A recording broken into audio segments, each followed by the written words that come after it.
Hi. இன்னைக்கு நம்ம manifestation பத்தி பார்க்கலாங்க. சரிங்களா? ஏன்னா நம்ம எல்லாருக்குமே என்ன ஆசை, நம்ம நினைச்சது நமக்கு லைஃப்ல கிடைக்கணும். அதை வச்சு நம்ம ஹாப்பியா இருக்கணும்.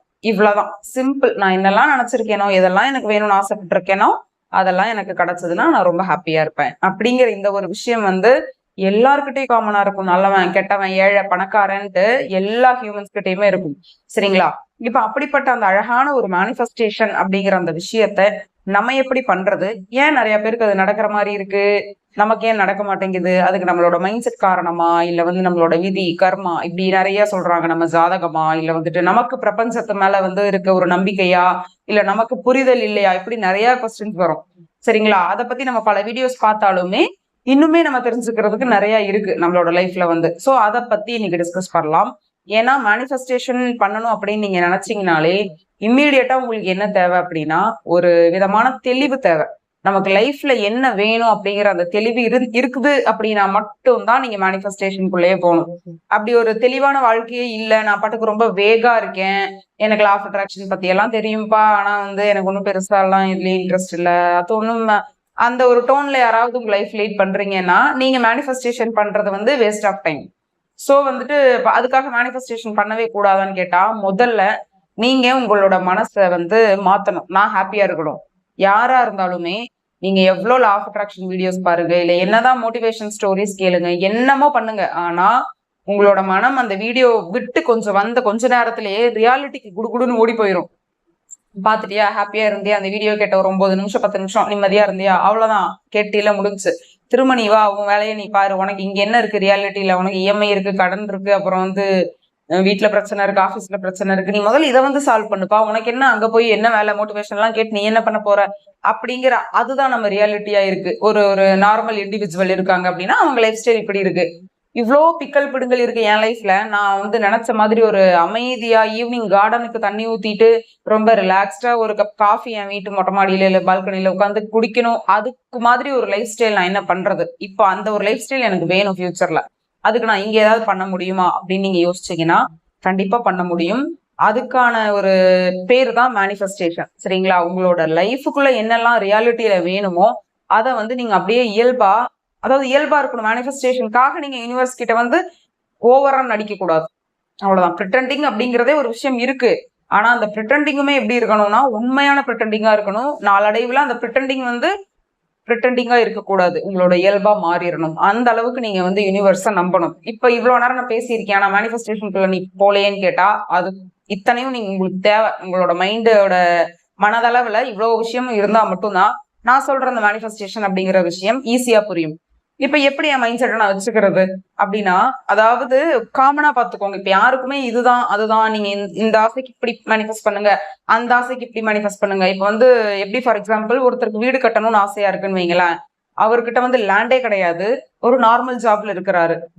அதே மாதிரி இன்னொருத்தரும் வீடு கட்டணும்னு ஆசைப்படுறாரு, அவர்கிட்ட லேண்ட் இருக்கு, ஒரு ரெகுலர் இன்கம் இருக்கு, வீட்டுல அவங்க அப்பா அம்மாவுக்கு பென்ஷன் வருது, வீடு கட்டணுங்கிறது மட்டும்தான் அவங்களோட கனவா இருக்கு. இவங்களுக்கு மந்த்லி இஎம்ஐ இருக்கு, கமிட்மெண்ட்ஸ் இருக்கு, எல்லாமே இருக்கு, கூட வீட்டையும் மேனிஃபெஸ்ட் பண்ணணும்னு நினைக்கிறாரு. இப்ப இந்த ரெண்டு விஷயத்த நம்ம பார்க்கும் பொழுது பிராக்டிக்கலா இந்த பக்கம் அம்மா அப்பாவுக்கு பென்ஷன் வர ஃபேமிலிக்கு தான் ஈஸியா வீடு கட்டுறதுக்கான ஆப்ஷன்ஸ் நிறைய இருக்கும். சரிங்களா? இப்ப அவருக்கு என்ன அந்த இடத்துல மேனிஃபெஸ்டேஷனே தேவையில்லை. ஏன்னா இடம் வச்சிருக்கிறாரு. அந்த இடத்த காமிச்சிட்டு லோன் போட்டு நீங்க வீடை கட்டலாம், இல்ல என்ன வேணா பண்ணலாம், உங்களுக்கு ஆப்ஷன்ஸ் ஆர் தேர் அப்படிங்கிற மாதிரி நிறைய இருக்கு. ஆனா இப்ப மேனிஃபெஸ்டேஷன் இவருக்கு தேவையா இவருக்கு தேவையானா ரெண்டு பேர்த்துக்கும் தேவை. ஆனா அந்த போக்கஸ், அதுக்கான அந்த மெனக்கெடல் அப்படிங்கிறது பாத்தீங்கன்னா இவருக்கு கம்மியா இருக்கும். இந்த பென்ஷன் வாங்குற ஃபேமிலிக்கு, இந்த இஎம்ஐ கட்டுற ஃபேமிலிக்கு மெனக்கெடல் அதிகமா இருக்கும்.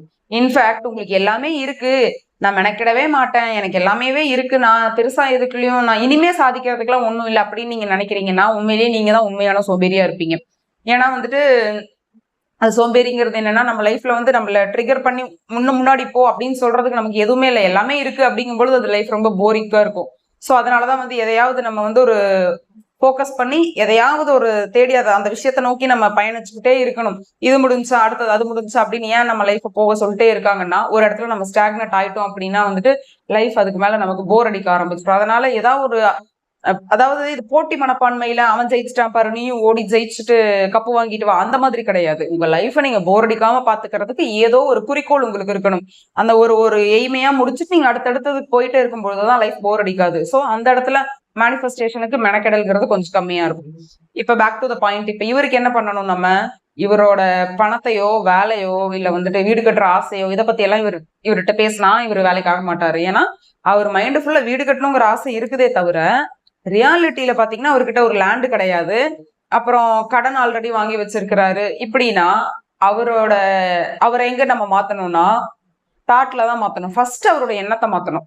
அவரோட மனதுல இருக்கிற அந்த எண்ணத்தை மாத்தணும், மனசுல இருக்கிற நம்பிக்கைகளை மாத்தணும். ஆழ்மனம் வந்து இவ்வளவு வருஷமா ஒரு நம்பிக்கையை வச்சிருக்கோம் இல்லையா, அதையெல்லாம் நீங்க மாத்தணும். சோ இப்படி ஒருத்தரும் ஒரு டிஃப்ரெண்டான ஒரு சிச்சுவேஷன்ல நம்ம இருக்கனால இதை நீங்க பண்ணீங்கன்னா சரியாயிரும், அதை நீங்க பண்ணீங்கன்னா நீங்க உங்களோட மேனிஃபெஸ்டேஷன் நடந்துரும், அப்படியெல்லாம் கிடையாது. சோ அந்த மேனிஃபெஸ்ட் பண்ணணும்னு ஆசைப்பட்ட யாராவது ஒருத்தர் நான் மெனக்கெட்டுறதுக்கு தயாரா இருக்கேன், எனக்கு இந்த விஷயம் வேணும், அதுக்கு என்ன கஷ்டம் வந்தாலும் நான் அதை வந்து வின் பண்ணி அதுல இருந்து நான் மேல வந்துருவேன் அப்படின்ற ஒரு நம்பிக்கை முதல்ல வேணும். சரிங்களா? மேனிஃபெஸ்டேஷன் நீங்க ஆரம்பிக்கிறீங்கனாலே நீங்க வந்து ஒரு புது கர்மா, அது நல்லதோ கெட்டதோ, நீங்க வந்து ஒரு கர்மாவை ஆட் பண்றீங்க. சரிங்களா? அதுக்கு நீங்க முதல் ரெடியா இருக்கணும்.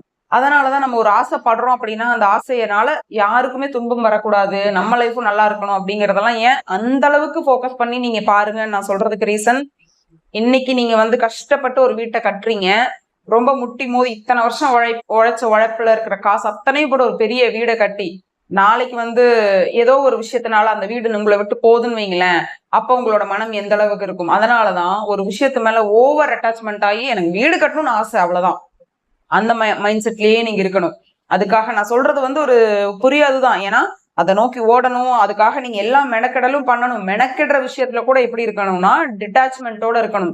காலையில இருந்து ஈவினிங் வரைக்கும் நான் ஒரு வேலை பார்த்துட்டே இருப்பேன், என்னோட ஆபீஸ்க்கு என்னோட முதலாளிக்காக நான் வேலை பார்த்துக்கிட்டே இருக்கேன், ஆனா அங்க இருக்கு எதுவுமே உங்களோடது கிடையாது, எல்லாமே முதலாளியோடது. நீங்க என்ன பாக்குறீங்களோ அதுக்கு உண்டான ஊதியம் உங்களுக்கு வந்துடும் அப்படிங்கிற அந்த நான் இன்னைக்கு ஃபுல் டே எனக்கு வேலை பார்த்திருக்கேன், அதனால வந்து உங்களோட கம்பெனில இருக்கிற பாதி பொருளை எனக்கு கொடுங்க, பாதி ஷேரை எனக்கு கொடுங்கன்னு கேட்க முடியுமானா முடியாது. ஏன்னா அது நம்மளோடது கிடையாது, நம்ம ஜஸ்ட் வேலைக்கு தான் இருக்கோம் அப்படிங்கிற ஒரு மைண்ட் செட் இருக்கு இல்லையா. அந்த மாதிரிதான் ஒரு மேனிஃபெஸ்டேஷன் உள்ள வரீங்கன்னா உங்களோட மைண்ட் செட் எப்படி இருக்கணும்னா, இதனால எனக்கு முதல்ல என்னை சுத்தி இருக்கவங்க ஃபர்ஸ்ட் நான் ஹாப்பியா இருக்கேனா, இந்த விஷயத்த மேனிஃபெஸ்ட் பண்ண ஸ்டார்ட் பண்ணா நான் ஹாப்பியா இருக்கேன், என் ஃபேமிலி ஹாப்பியா இருக்கு, என்னை சுத்தி இருக்கவங்களுக்கு அதனால நல்லது நடக்குது, இல்ல கெட்டது நடக்கல, யாரும் இதுல ஹர்ட் ஆகல, எனக்கு இந்த மேனிஃபெஸ்ட் பண்றதுக்கு உண்டான தகுதிகள் இருக்கா, இந்த யூனிவர்ஸ் வந்து எப்படி நம்ம யூனிவர்ஸ் கிட்ட கேக்குறது அப்படிங்கிற மாதிரி ரொம்ப தெளிவா இருக்கணும். சும்மா கண்ணை மூடிக்கிட்டு நான் போய் மேனிஃபெஸ்ட் பண்றேன் பாரு இன்னைக்கு நான் வந்து எந்த விஷயமா இருக்கட்டும், ஏன்னா இதுக்குதான் மேனிஃபெஸ்ட் பண்ணணும்னே கிடையாது, நீங்க எதுக்கு வேணா மேனிஃபெஸ்ட் பண்ணுங்க. ஆனா அதுக்கு முன்னாடி உங்க கையில வந்து இப்படி ஒரு செக்லிஸ்ட் இருக்கணும். இப்ப நான் சொல்ற எல்லா விஷயமும் உங்களுக்கு டிக் ஆச்சுன்னா மட்டும்தான் நீங்க மேனிஃபெஸ்ட் பண்றதுக்கே ஒரு தயாராகிறீங்கன்னு அர்த்தம். அதுக்கப்புறம் நீங்க மேனிஃபெஸ்ட் பண்ணி அதை நடத்தி வைக்கணும் அப்படிங்கறதெல்லாம் பாத்தீங்கன்னா அது ஒரு லாங் ப்ராசஸ். இதை வந்து நீங்க ஃபர்ஸ்ட் அக்செப்ட் பண்ணிக்கணும். ரொம்ப ஈஸியா மேனிஃபெஸ்ட் ஆகுது, எல்லாமே வந்து அப்படியே கண்ணை மூடி கண்ணை திறக்கிறதுக்குள்ள மாயாஜாலமா இந்த உலகத்துல எல்லாமே நடந்துட்டு இருக்குன்னு கேட்டா கண்டிப்பா கிடையவே கிடையாது. நீங்க மெனக்கெடணும், மெனக்கெட்டுதான் ஒரு விஷயத்த வந்து நீங்க அடைய முடியும். சும்மா ஈஸியா வந்து எதுவுமே கிடைக்காது இல்லைங்களா. அந்த ப்ராசஸ், மேனிஃபெஸ்டேஷன் ப்ராசஸ்ல உங்களுக்கு வரக்கூடிய அனைத்து நெகட்டிவ் சிச்சுவேஷன்களுமே நீங்க பாசிட்டிவா எதிர்கொள்ளணும். வர்ற எல்லாத்துல இருந்தும் நீங்க எதையாவது ஒண்ணு கத்துக்கிட்டே தான் இருக்கணும். நான் கத்துக்கிட்டேன், எனக்கு வாழ தெரிஞ்சிருச்சு அப்படியும் எதுவுமே கிடையாது. சோ மேனிஃபெஸ்ட் பண்றதுக்கு ரெடி ஆகுறீங்க அப்படின்னா இதெல்லாம் தெரிஞ்சுக்கோங்க. முதல்ல மேனிஃபெஸ்ட் பண்றதுக்கு எனக்கு தைரியம் இருக்கா, என்னால கடைசி வரைக்கும் கொண்டு வந்து நிறுத்த முடியுமா, நான் ஆசைப்பட்ட இடத்த நோக்கி போக முடியுமா, இத்தனையும் அனலைஸ் பண்ணிட்டு மேனிஃபெஸ்டேஷனுக்குள்ள வாங்க. சும்மா ஈஸியா அவங்களுக்கு நடந்துருச்சு இவங்களுக்கு நடந்துருச்சுன்னு வெறுமனே செவி வழி கேட்டு நீங்க வந்தீங்கன்னா அவங்களும் இந்த மாதிரி விஷயங்களை கோத்ரூ பண்ணி தான் வந்திருப்பாங்க. ஸோ வந்து ரொம்ப கேர்ஃபுல்லா இருங்க மேனிஃபெஸ்டேஷன்ல. தேங்க்யூ.